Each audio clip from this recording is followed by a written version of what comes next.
This is the Lone Crater YouTube. We hope this video helps. You start by confirming the phone is unlocked and on with battery above 10%. Open Settings and go to Sound and Vibration or Sound. Once there, locate the main vibration toggle and the Vibrate for Calls option.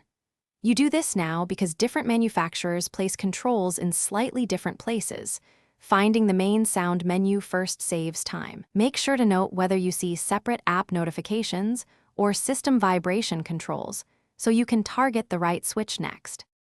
Once in sound settings, turn off Vibrate for Calls and any master vibration toggle. Do it firmly and watch the feedback.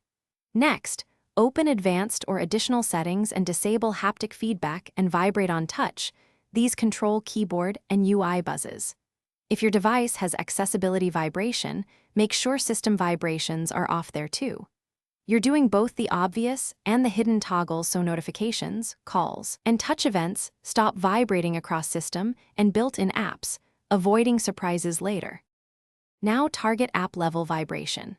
Open Settings, Apps, pick each app that buzzes, tap notifications, and turn off vibration per channel. This prevents specific alerts from overriding system settings. If you want temporary silence, enable Do Not Disturb and allow exceptions only for chosen contacts.